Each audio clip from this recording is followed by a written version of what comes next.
who feel that everybody could, if pressured enough, become and have a psychotic episode like this. And there are others who feel that only those who have a tendency to easy disorganization of the brain by their metabolism, that only they can get the psychotic trips. Because certainly when we analyze the underlying strife or conflicts that go on in a schizophrenic when they have recovered enough, that we find not too different a set of circumstances than what we find in the neurotic.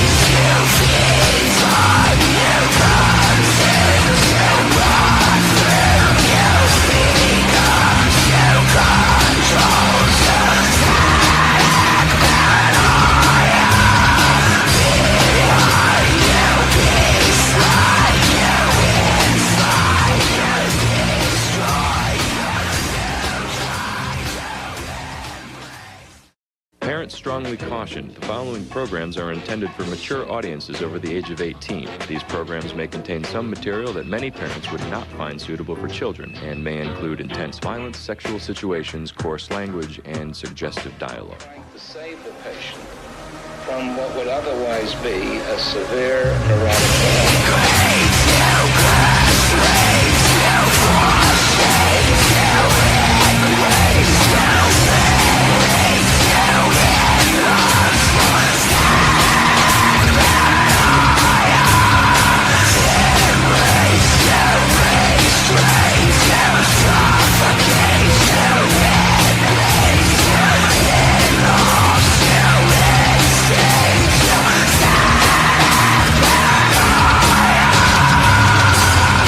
The patient that you saw me walking with demonstrates on the 8th day after admission the continuing presence of a catatonic panic.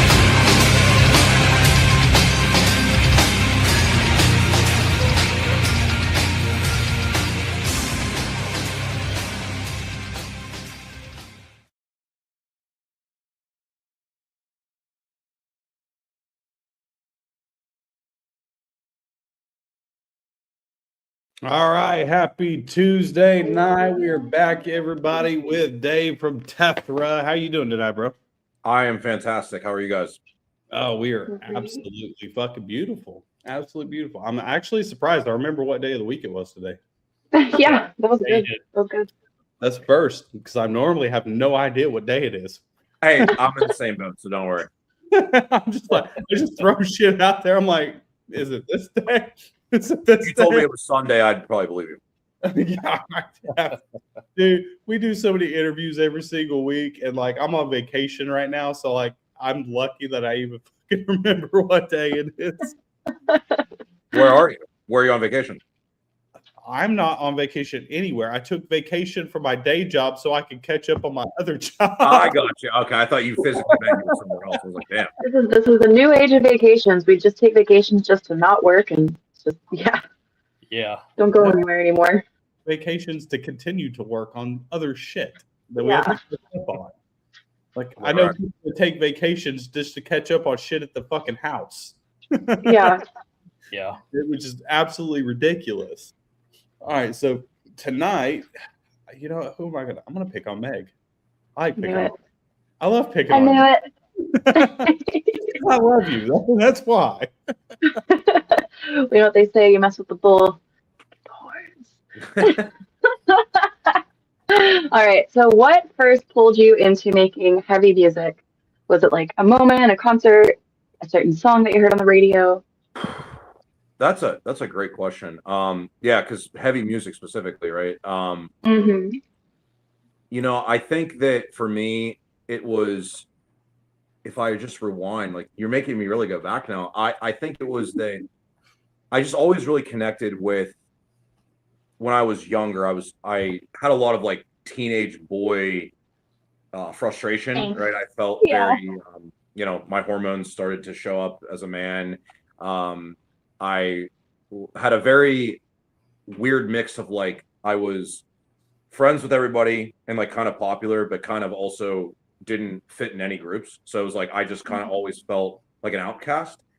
And I think as I started getting older, I first started playing guitar, and then I learned to write lyrics to like express myself and my frustration, how I felt and stuff. And a lot of times when I first started getting into heavy music, I would go and look up, there used to be like this song meaning website, and I would just type in, you know, the song I was listening to, and people would be debating like, what does the song mean? Right.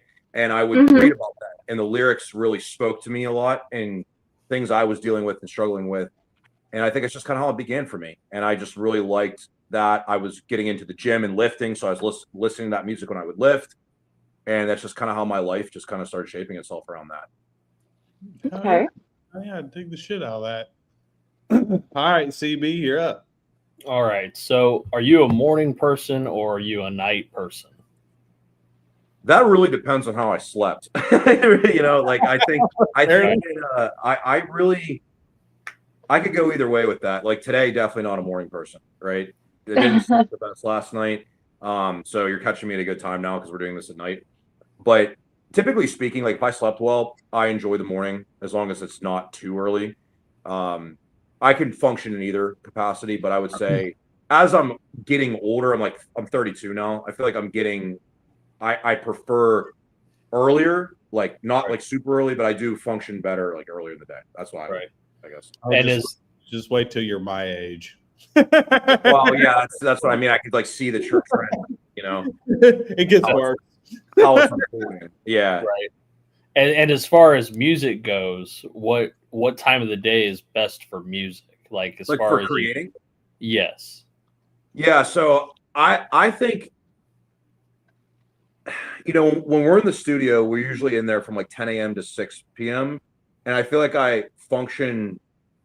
I like it when I have caffeine in my system, right? So I usually like get up and I have some coffee, and then I try to, especially when we're in the studio, I'm like trying to time my caffeine around when I know I'm gonna have to get in the studio and perform. And I feel like, you know, like that early morning, midday is when I do best with like creation. In terms of like performing, it would probably be in the evening, you know, not like super late, but like definitely evening for sure. Okay. Fair enough. See, I'm an early well, I mean, I'm 42, almost 43 years old. Got a decade on me. I know, like, whenever I write, a lot of my bands used to get. Now, I've always been an early morning person. Even when I was younger, I was still an early morning person. Like, if we went to the studio, my ass would already be in the studio like 6, 7 a.m. with coffee, and I'm already fucking playing. And then, because at nighttime, like, I'm spent. Like, come 10 o'clock, like, my mental capacity is burnt. And now I could play and practice, but like writing and that's what I'm saying. Yeah. That's like performing is different than like when you're using like executive function to write, that's different than you know, to actually perform is so different, you know. Yeah, performing I could play late, no problem, because it's muscle memory. By the time you're playing on stage, you've already played that song 20,000 fucking times. Right. So it's muscle memory, but when you're actually creating something brand new. You know, it's like I got up early this morning and was working on new stuff for my band, and I'll do the same thing tomorrow morning. My ass will probably be up at like 7:30 in the morning, and I'm fucking working on new shit. And it's we like asking that question because it's kind of funny with like metal, because most people inherently think that we are all night owls. Yes. Yeah. Automatically off the bat, and I'm just like, that is not true. It's funny, you know, I'm friends with a lot of like very, very big projects, and we always talk about this because like people just assume on tour everybody's just like staying up late and getting hammered. It's just like bigger tours, it's not like that. Like it's really not. Like sometimes you'll like congregate on buses and stuff a little bit, but like it's not what people think. It's not Motley Crue, right? It's not that era anymore. And like people don't appreciate that because the music a lot of times is very hard to play. It's very technical. You can't go on stage pissed drunk and playing and like being a dickhead like that. You just can't do that. Like back then, I try to explain this to my parents because they were fans of like 70s music, right? And it's like it's not like that anymore. People like this stuff is so hard to perform for a lot of artists that you can't do that. You literally can't. Like I need caffeine to perform what I'm doing, you know? Yeah. Right. Yeah, especially when you get older. Right. Like, it's like I haven't been on a stage in probably 10 years. I've not been on, well, not as a musician. Correct. I haven't been on a stage in 10 years, and me and Meg have a band together. And now I'm like, oh shit, I got to do this again. Oh no. Real. I'm 42, turning 43, and I'm like, oh man, I need to start going back to the gym and getting all my shit. Well, it goes back to the whole body in motion stays in motion, so you gotta keep it up. Like, oh shit, That I is gotta true. start training again, man. I got arthritis now and shit like that. Oh, fuck. This isn't good. Oh god, I'm gonna have to keep up with this. All right, so on that, I'm gonna go with a crazy ass question. Actually, I love this question. I love getting the answers. If you could bring back a musical icon that has passed away, and you could spend 24 hours with them and gain every bit of their knowledge in one day, who would you decide to bring back? Two people immediately came to my mind, very different answers, but the first one that immediately came to my mind was the Rev that was in Avenged Sevenfold, the drummer. Okay, we've had that Oh, yeah. before. Amazing. I probably his loss at that time. I grew up like that was like my band. Like that was everything. Like in my older band, when I was in my early 20s, like late teens, I wanted to be M Shadows as a vote. Like that's just who I was, right?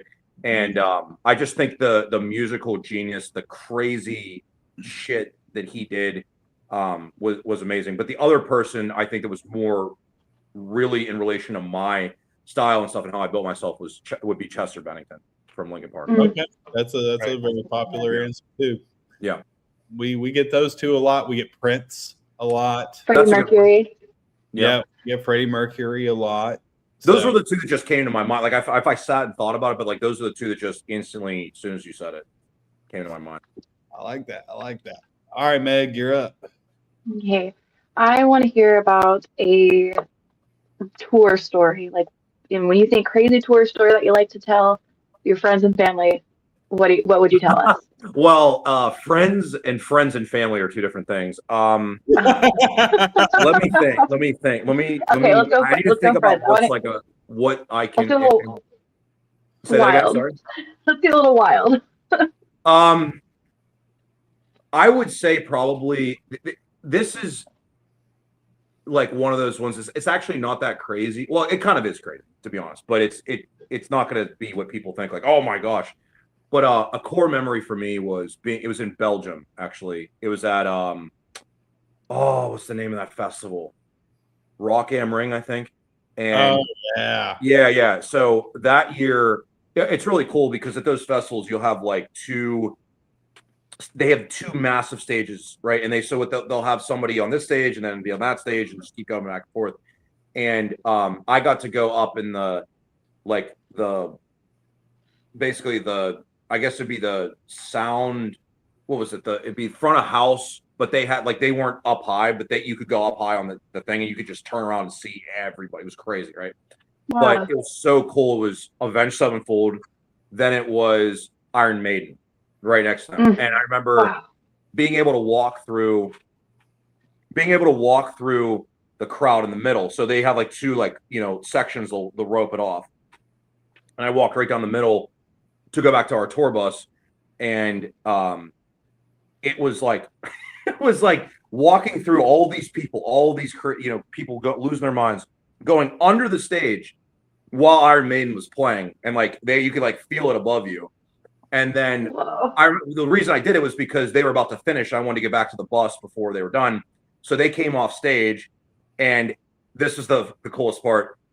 Each one of the members was picked up by a separate Mercedes, and they each got in one, and they were driven off to their plane to fly after that. Wow. And just to I remember talking to the Avenged Sevenfold, I think it was production crew. They had something happen where I think they were in France, and then they had to come play the next day in Belgium or whatever. And just the logistics of what was needed to make that happen, the crew did not sleep, literally at all. It was a crazy story. And those are the things people just don't appreciate about that level of a production. It's one thing to be a touring band, but it's it's another thing when you have like 20 semis, right? 20 Right. massive trucks with production and pyro, and it's just people can't even wrap their minds around it. It's so No. you know. Right. That was probably one of those memories that just sticks in my mind, even though it wasn't me like doing anything. It was just like seeing all that was insane. Yeah, you got to see the beast behind the curtain. Like, Quite literally. holy crap. Yeah, with the Iron Maiden. Yeah. Hmm. That's a whole different thing. Like Right. I've been in some of those similar situations, and it's kind of surreal. You're just like, am I actually here? Am I actually doing this? Oh Is shit, this real life? this shit Yeah, really it's like- happens. It's just there's just you hear this in everything, right? Like there's levels to things, and it's like that's a whole different like even there's just another level beyond that, and like even it just blows your mind what they have to do to pull that stuff off. It's actually it's insane. It is, and it's even worse. Like if it's bands that are like like they're on a national level, but they're not to the level of being able to pay for all these crew members and shit, and they have to drive themselves and drive like 24 hours and get to a city, and they've had no sleep, and they still have to set up, and they still have to do all their shit, and they still have to do all their own stuff, and then they still have to play. And I know I've seen bands be up for like 3 days straight. Yeah, it's like no my thing with that now is like in today's world. I mean, comes back to like the things we were talking about with like the platforms and stuff. Is I just don't think in that case, like a lot of times it makes sense. I think a lot of bands like really fuck themselves over by touring too prematurely, right? Like Mhm. I think touring is something you do. Like touring used to be something you did to build your audience, right? Like Right. that's how you got known. But in today's world, Right. there's just a lot of better ways to do that, that are a lot less financially and just everything, like even just spiritually less draining. And I Yeah. think that a lot of bands, I think, are starting to learn that.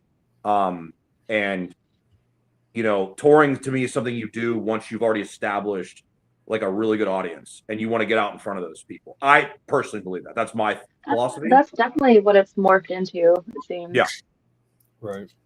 Right. You know, That's just kind of how it is at this point, I've kind of spoke on that too. I've always told bands, like, I know you're always excited about getting out and playing live shows, which if you're going to play live shows, okay, when you start out, you play a lot of local stuff because that's kind of like your practice.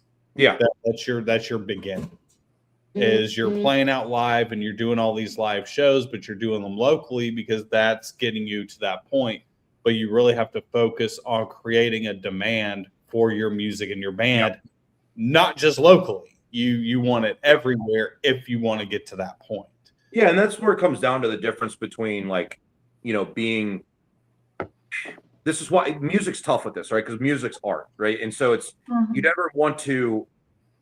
But if you want to be successful in music, you have to look at it like a business, right? And you have to make decisions that are aligned with that. And so I've had the benefit. I mean, obviously, telling you all these stories, I've a lot of connections. I've learned from a lot of people with this stuff, and I've been able to really learn a lot of those mistakes through other people that they made those mistakes and learn those things. And so that's kind of shaped how I look at things and how I kind of manage our project and everything for that matter, Perfect. All right, CB, you're up, bro. So as far as fans go, have you had any like good or bad fan interactions? Some crazy things happen? He's already smiling right now. Yeah, I mean, like, one that just came in my mind, again, just one of those things. We had a guy get our song Masochistic Healing tattooed across his neck. Oh, that wow. Yeah, he was from I think he was from Argentina or something. That was crazy to see. All right. Never anything really negative, to be honest. Very happy with that. Like, there's some times, like I can remember my older band like years ago. Like some women maybe crossing the line at a merch booth a couple times, but nothing crazy, nothing that you can't get away from. But yeah, a lot of great things from fans. I mean, messages from fans, just people sharing our music, making reaction videos. That's part of how we've grown so much over the last year specifically. I mean, we've been a band. This project's existed since 2019, but we've grown significantly in the last year because, you know, same way you guys found us, TikTok, right? And a lot of these bands that people listen to today, Sleep Token, Bad Omens, Dayseeker, these bands are, you know, they were bands for a while, yes, but like TikTok, Lorna Shore, TikTok blew these bands up because people were posting their stuff and everything, and it's very powerful, right? And you know, some of those projects were primarily studio projects for a while before they ever became that, which kind of comes back to my whole philosophy in general of what I was talking about is, you know, how you create that demand is getting your stuff known and making great music and getting people to share it. Right. That's the biggest thing. If you make great music, people are going to share it. That's how it is. Right. Exactly.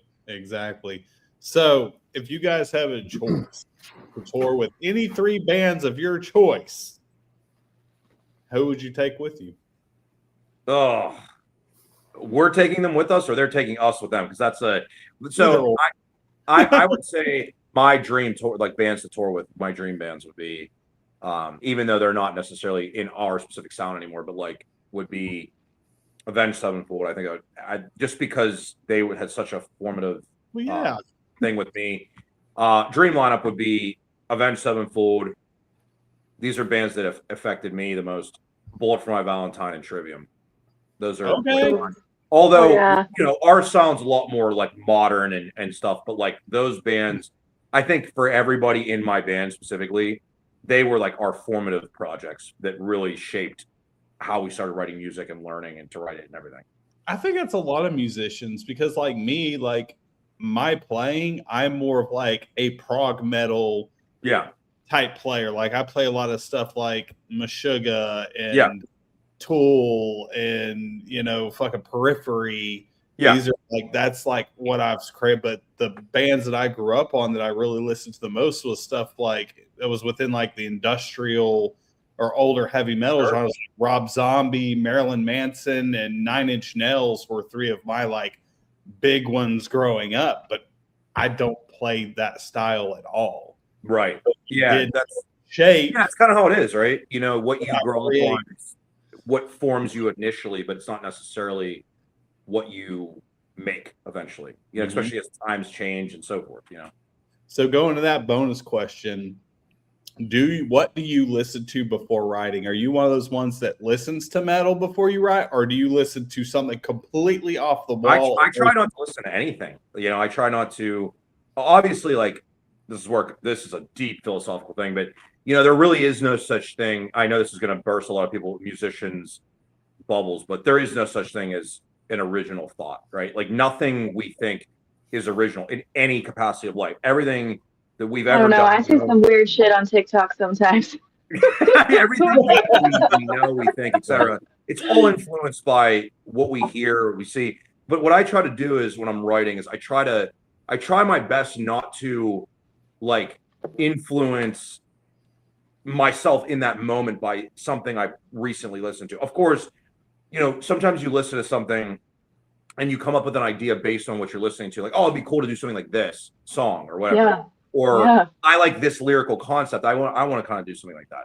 And I might jot something down on my phone about that, but I try not to do that, right? I try my best not to do that. And especially for me, because I'm the vocalist, right? So a lot of times I don't write a lot of the music. So a lot of times I'm getting like riffs and stuff, and I'm just trying to envision what do I hear over this part. And so my producer Grant and I will oftentimes just kind of sit there and we'll like look at the part like a bunch of different ways and kind of think, well, all right, we could do this, we could try this, you know. And sometimes I'll come in and I'll have my part already written and I'll say, what would you do here? And we'll compare them, and that's kind of cool. But I try not to really let that influence me to the best of my ability. All right, fair enough. All right, Meg, you're up. Tell me about a time that shit hit the fan, but y'all still managed to pull through and put on a great show. Let me think about that. Where do you always have your shit together? Like everything runs perfectly smooth. Nothing ever goes wrong. Well, the one thing I was thinking about, it wasn't a show actually. It was actually when we started this band. So if you search Tethra on Google or on Spotify, there's another Tethra. Okay. And they tried to threaten us. They were like, first of all, to be honest, I never even knew they existed. Like, I had no idea these people existed. Maybe I should have known that and looked into it more, but we came up with the name. A weird way we actually got to this name was we used to have an old band called Unparalleled Height. It was spelled wrong constantly. It was just a bad name in general. So we said, we're going to come up with a name, because we rebranded, and we said, we're going to come up with a name that is one word, and it's very short and easy, and we wanted to have meaning in it and stuff. So that's how we came up with the name. And when we came out, this band was like, I think they're from Italy or something. And they're like, hey, we have this name, blah, blah, blah, blah, blah. And I said, hey, actually, we have the trademark for the name. So we could actually come after you if we wanted to. We're not going to do that, but you need to stop it. And they were like this, I think they'd been around for a while or something, but like it did not take long for us. We just totally surpassed them on Spotify and everything. And like, I just, that was kind of like a thing for us because it happened literally right when we started. So we could have either just backpedaled and changed the name or went forward with it. And we did that. I don't regret that because truthfully, I did not know they existed. I literally had no clue they existed. I would have probably not done it had I known that, but it's like, it's just the way it is. There's always going to be people like, that do like, it's just, that's life. Right. So, great minds think alike. That's right. Yeah. So, that's really the only thing I can really think of off the top of my head. Yep, I understand that because your backstory is a lot like our backstory. So yeah, I mean, businesses, podcasts, everybody faces that, right? It's kind of, especially in the world of everything being online today. Like, there's just like 30 years ago, I wouldn't even know those guys even existed because they're in Italy. So it's like, right. True that. All right, Stevie, you're up. What is the worst food that you've ever had to endure at a venue? Definitely something in Europe. I'm trying to think. I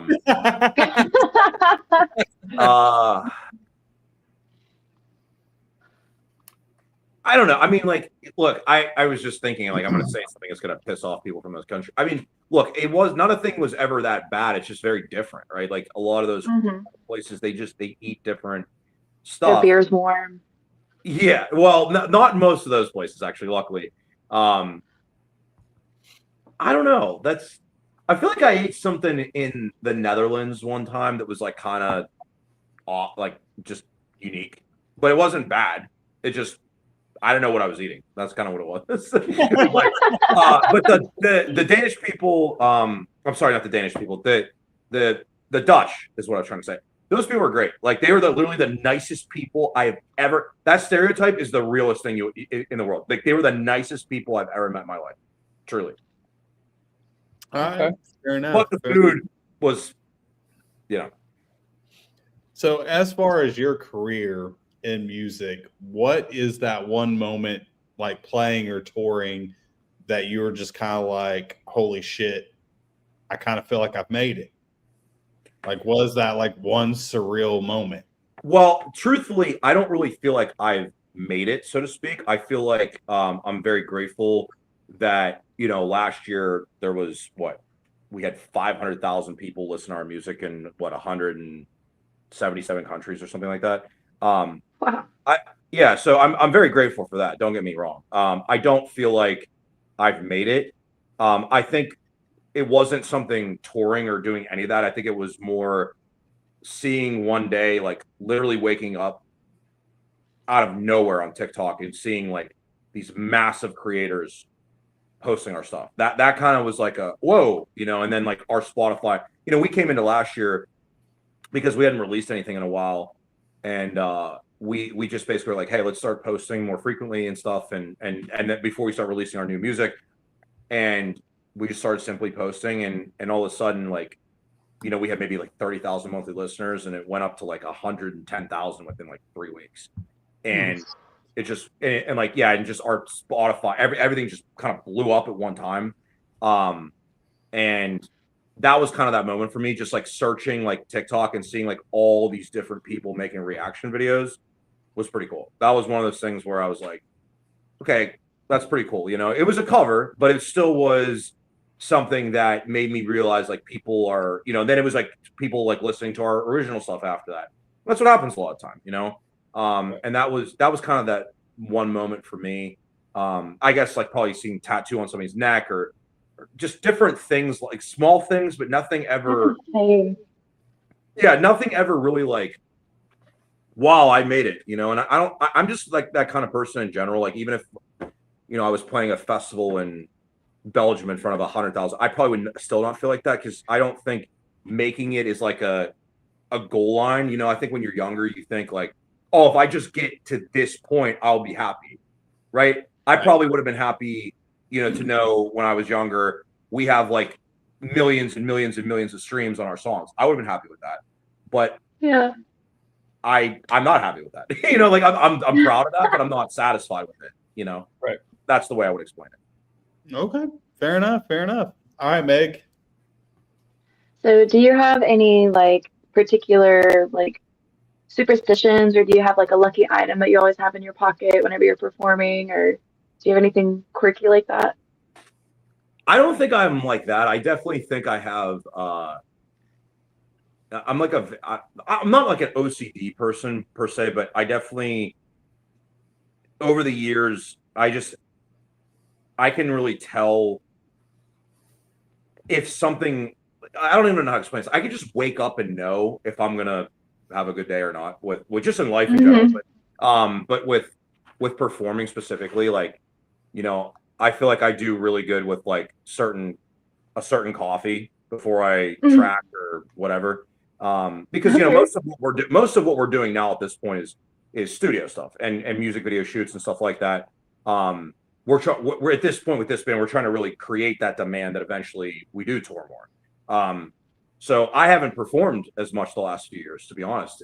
I've been more focused on making music and getting it out and so forth.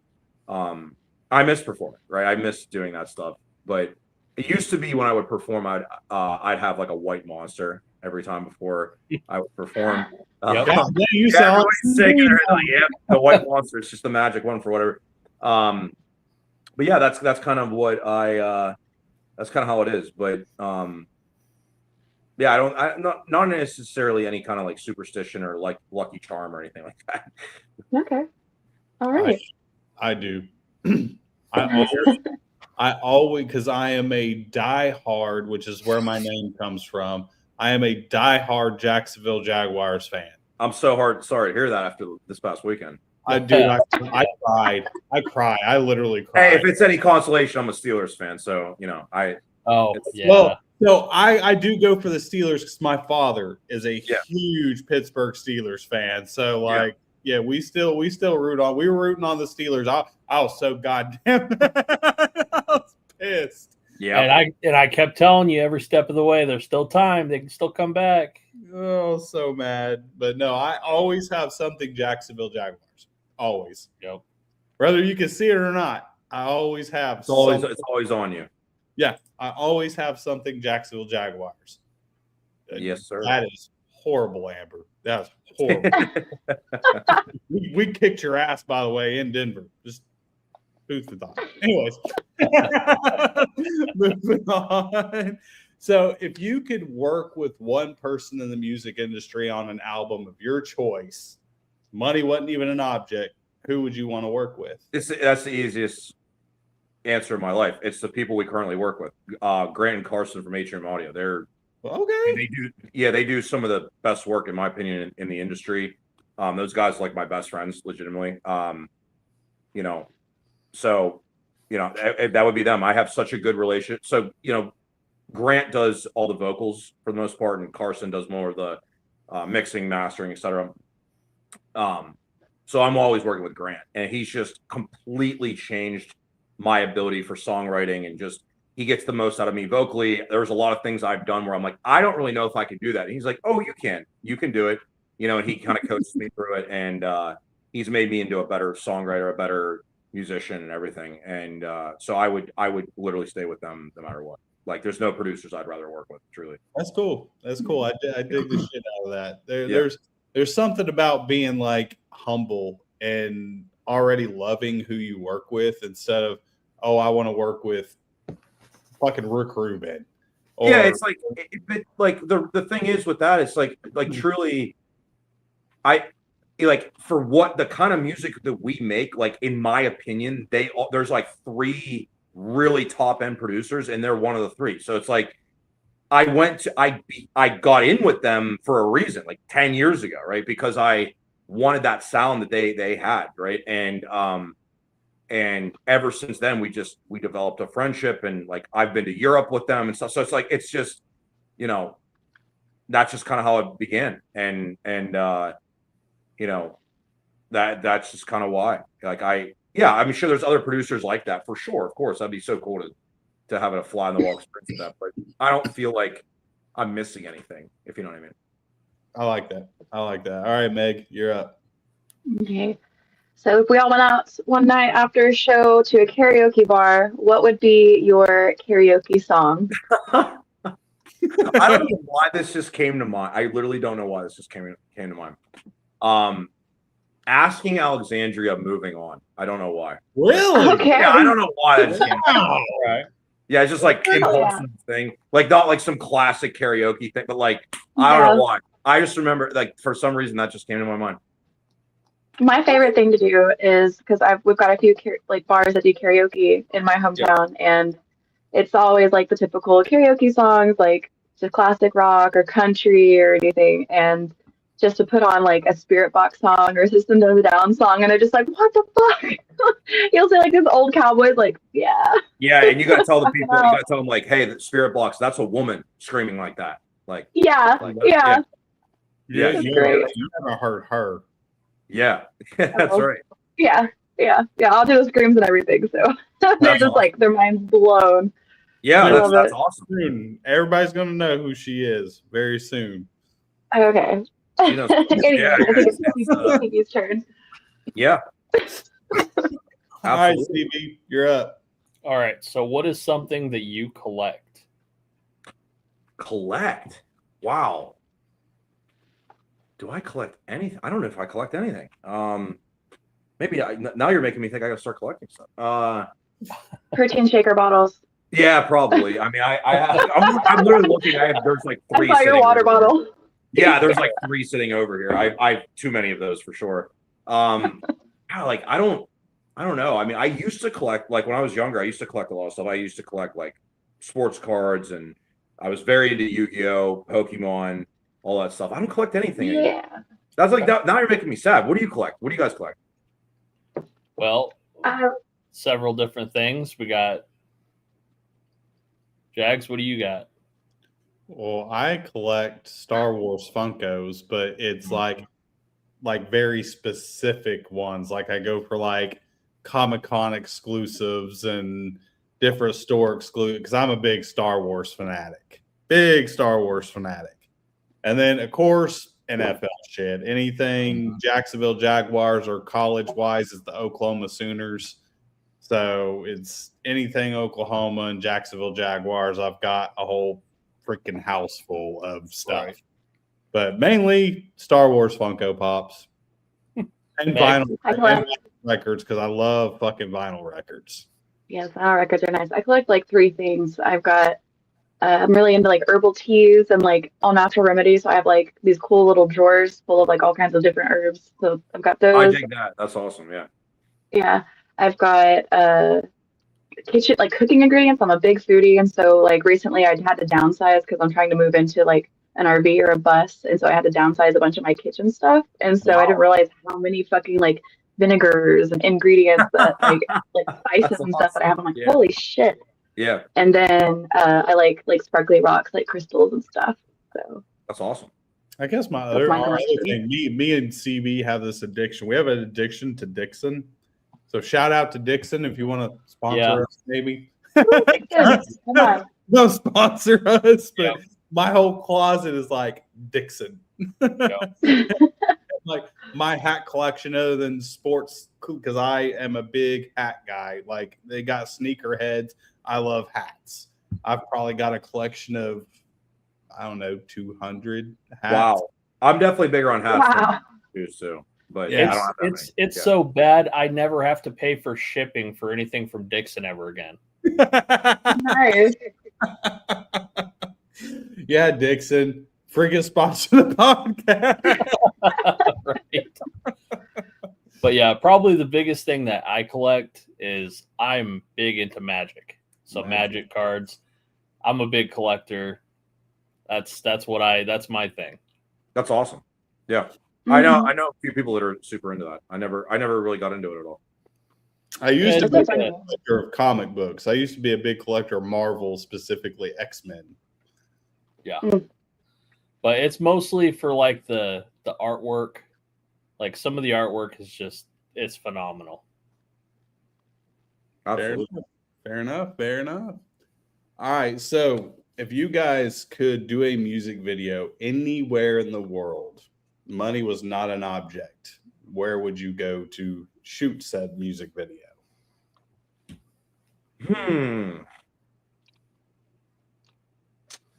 I feel like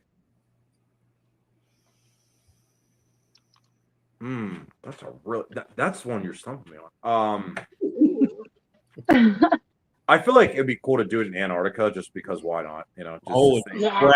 You knew. just to do it. I hate the cold, but I would do it just to say I did It that. makes such great imagery, like so desolate, but like blue, like real cool tones. Like I it'd actually- be sick. Another funny tour story actually. So flying back from Germany, this is how you know actually if any of you guys believe the earth is flat, I'm about to prove to you in 2 seconds it's not. We flew, so when you fly from Europe to the US, you go over, like you're going over, right? You're going like that.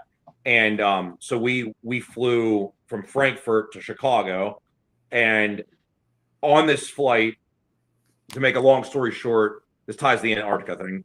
We, for some reason, the flight was canceled on American Airlines, so we had to rebook on Lufthansa, which is a German airline. It's an amazing airline. And we get in this airline, and they could tell we were like part of a band or something. So they're like, you know, the flight attendants, we were the last row of a 747, which is a massive plane. We're in the back of this plane, right? We're in the back of this plane, and they're just feeding us wine the whole time. We're just getting pissed drunk, right?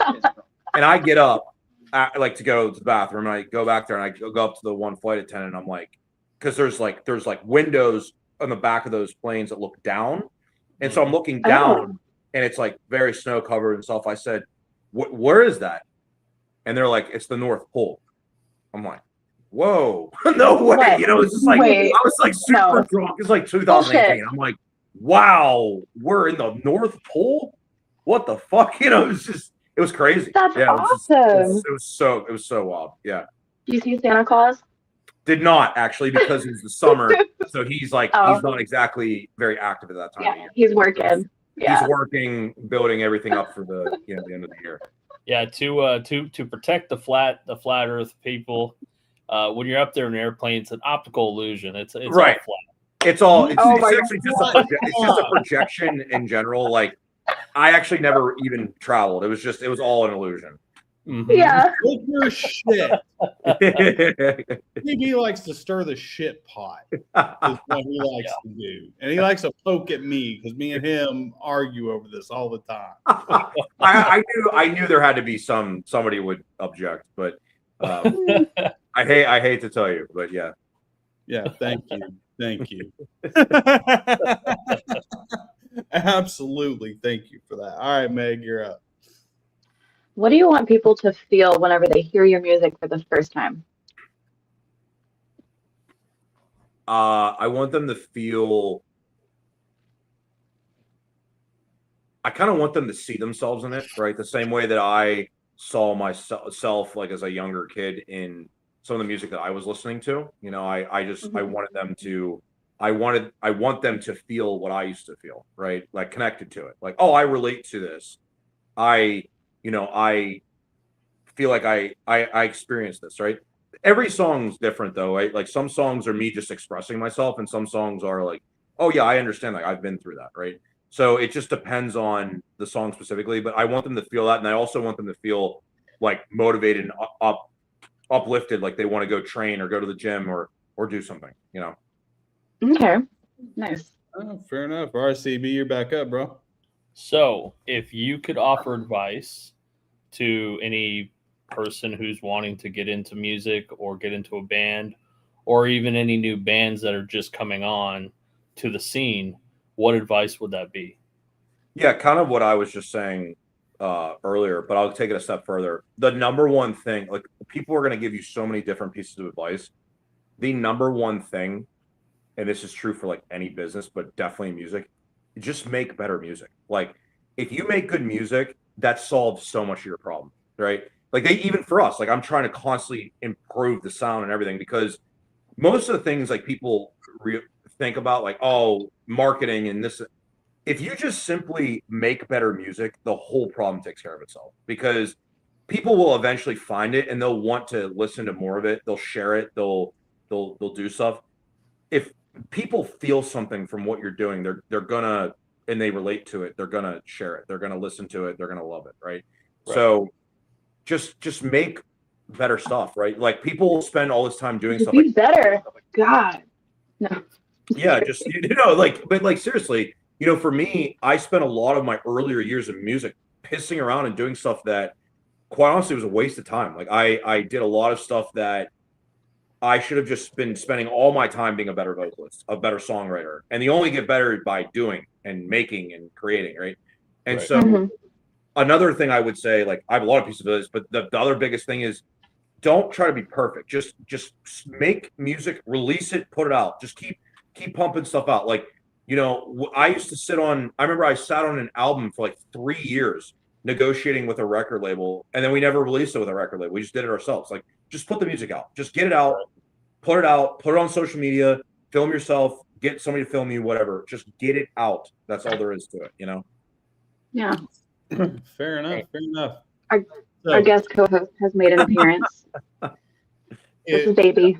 In your time of being in bands, which has obviously been a very long time, what is the hardest thing that you had to learn about being in a band?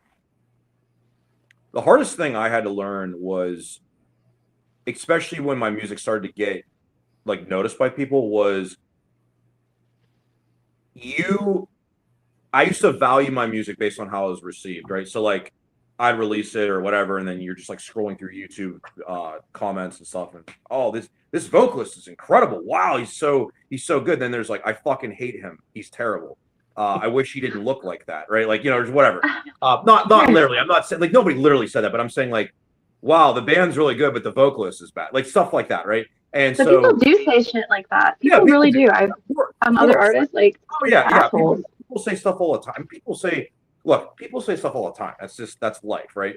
So what I had to learn was, because the way we work as humans is, you could read 100 amazing comments. They'd be like, oh my gosh, Dave is the best vocalist in the world ever created. And then there's going to be one comment of like, this dude sucks. He's horrible. And that comment will live in your head more than anything positive, because that's just how our psychology works as humans. So I had to learn to not put how I felt about my music in the hands of other people. So what I started to do was, if I leave the studio or get a final mix back and I love it, that's all that matters. If it gets 7 million streams or 10,000 or 500 or nobody likes it, I don't care, because that is what it is. I want people to like it. I want people to enjoy it, but I don't want to put my own self-view of that. And that's very hard for a lot of people. A lot of people put their self-view of their art in other people's hands. If you want to be successful, you have to care about how people receive it, but you and how you view it, you have to let it be your own way of seeing it. Yeah. Fair enough. All right, Meg, you're up. All right. If you could describe your music and your band and brand as a food item, what would it be?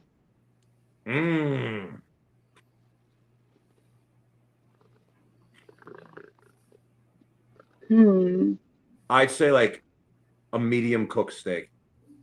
It's very medium. Yeah. So it's tender, it's juicy, but it's got a lot of substance in it, and it's got a lot of protein. A lot of us, we all lift, we all go to the gym, so yeah. Yeah. Okay. Oh yeah. Fair enough. All right, CB, you're up. So, does pineapple belong on pizza? You motherfucker. You know, only in one condition for me personally. Okay. I would never ever order it from like a normal pizza place, but for whatever reason, I don't know if you guys know what Blaze Pizza is. I've heard of it. Yeah. I go there and I put it on there every time. It's like a kind of like a you go to a counter. It's kind of like Chipotle. They just make it right in front of you. Right. Whatever reason, I put it on it there. I don't put it on it anywhere else. What else do you put on the pizza with the pineapple? Chicken, bacon, Oh, green pepper, red man. pepper. Yeah, at that place, right? Because it's kind of like you're just picking the toppings as you go. Yeah. So I just put pretty much everything on it. Okay. Dude, that sounds To awesome. me, it's Canadian bacon, the pineapple, and jalapeno. Yeah. And he thinks I'm like the most disgusting thing in the world for doing it. It's a lot of stuff. I mean, it sounds pretty good though. It is good. It's absolutely excellent. But something's wrong with him. That's why you get your own pizza every time. Get your own pizza. I don't There's even nothing like wrong with my that. I'm other getting my own pizza. too. I like pepperoni, mushrooms, and black olives. That's my other one. Man, I'm just plain. I just do pepperoni. I'm good. Boring. Yep. I don't like pepperoni. Be Not a fan. adventurous. Try other shit. Okay, fine. I'll do a cheese pizza. That's There disgusting. Very, very beautiful. That's dirty. It's absolutely disgusting. All right. So if heavy metal and hard rock did not exist, what type of music do you think you would do? Mm.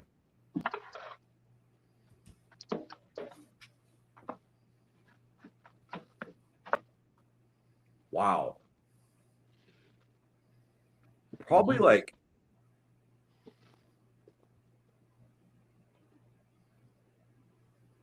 I'd love to like it doesn't really exist that much, but like I'd probably sing for like EDM type stuff. Okay. Oh, Yeah. nice. Yeah, That's like cool. there's some stuff in that genre I really like a lot. Okay. Mhm. Oh, I get that. All right, Meg, you're up. Okay. So, what are you looking forward to the most for 2026? What you got in the works? We have a new single that'll be coming out in February that we're finishing up like some editing for a music video for. We have probably 3 more songs that'll come out this year. Kind of working on a big, shift for 2027 actually as well. So kind of just like playing with that stuff. Oh, wow. That's way ahead of the game. Yeah, I mean, I think you have to be personally like, we have probably 5 songs done right now or like ready to be. So like what we try to do is drop like 1 a quarter basically. So Q1, Q2, Q3, Q4. So we already have our song pretty much done for Q1 of 2027. So I know it sounds crazy, but like a year goes by quick. I mean, a year ago, It does. Oh my God. it goes by fast. And what I find, like you want to build momentum, right? So like we had a good year last year, so you just want to keep following that up to the best of our ability. But yeah, I look forward to more growth and more getting people new music. I mean, getting new people to hear our music. Mm-hmm. Kind of glad you brought that up because some of my bands think I'm crazy, and I've got the same exact thing. I've told them bring out a new song every 90 days. Yeah, that's actually pretty much 90 days. Yep. Bring out something new because if you drop it all at the same time, they go through it, they listen to it, but then you've got this long access of period that you don't have anything coming out, and this is the day of age of content creation. Yes, and you have to also keep in mind, unless you are like the top of like the industry, nobody's listening to your album. Nobody cares. Right. So you have to constantly, like, the more you could show up on release radar and those things, like the better. And you kind of just basically, if you don't release music every 3 months, you're irrelevant. Right. Yeah. And you can be irrelevant for periods of time, that's fine, but you should be releasing music every 3-4 months minimum. Mm-hmm. There's a lot of artists like that I know. There's like TikTok artists, they release a new song every 2 weeks, every week, right? So like, to me, I feel like that's too much. I agree. No, I agree with you, but I'm saying like it works, right? There's a guy, Peyton Parrish, that my producers do stuff for. He's got 1 million monthly listeners. He puts songs out constantly, you know? We know Peyton Parrish. Yeah. We all Yeah. So, I mean, you know, that's just an example of that. And they produce all of his stuff for the most part. So it's like, you know, or they mix it or whatever. I don't know exactly what they do. But yeah, they, you know, so that stuff works, you know? Mm-hmm. Yeah, but I it's kind of like what you said earlier. I feel like that only works if you're in that like top echelon and you have that kind of backing and you have that many fans. If you've got like 1 million, 2 million fans, sure, they'll eat your shit up. It doesn't matter how you release it. When you release it, they're going to eat it up. Yeah. But if you're more of a local to regional band and you're not quite on the national level, you really need to do that whole system of once every 90 days coming out with a new song. And I think in today's world, like, you know, I feel like the model of like local, regional, et cetera, I think that's a dated thing. Personally, I just think it's a little bit dated just because you can go post and somebody in South Africa can listen to your music right now. So it's I think it's dated. Yeah. Like everybody knows like all the old school heads. That's what we rate you on. Yeah, no, for sure. No, for sure. It's like, you know, I don't know. I just look at it differently. You know, you like in a world where we're listened to in 177 countries last year. It's like, I don't know. Like, I just think you have so much ability to reach people across literally the entire world, you know? Right.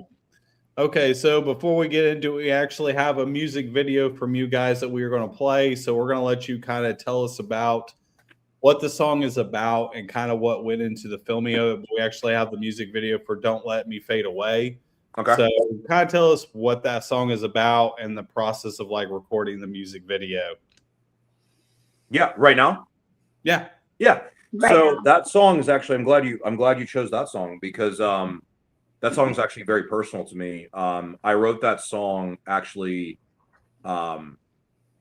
based upon like the worst phase of my life I ever went through, where the whole tagline of the song "Don't Let Me Fade Away" is literally what I would think when I would wake up. I basically was going through really, really bad mental health stuff, and I was waking. It was like you wake up every day hoping that it gets better, but it's just not really getting better, and you're basically just trying to hold on and just, you know, it'll get better, but it's not right now, right? You're kind of holding on. And this song's a lot different than everything else I write, because usually I'm very like optimistic and motivated and uplifted. It's like, no, this song is not like that.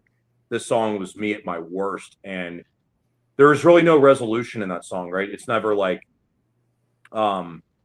I did it, I overcame it. It's kind of like I'm just holding on, right? And I think that's a song that people can relate to a lot, because I realize that like there's a lot of people that are in that camp, right? They're right. They're going through that, and I went through it. So, you know, I've gone through it a few times, and that song kind of just culminates that. All right, fair enough. So for everybody watching, we're going to play the music video. In the meantime, please go check out Tethra on all social media platforms. It is free to follow somebody. It does not cost you a damn thing. Best thing you can do to support a band. And if you want to be really extra nice, go to the page, hit those little 3 dots and go down to invite, and invite your entire fucking friends list to go to their pages. It doesn't cost you a thing. It takes like 5 seconds. Right. So go do that. And in the meantime, check out this music video. Dave, you stay put because we'll talk to you after the show. And here is Don't Let Me Fade Away. We love you guys, and we'll be back again tomorrow night with another band.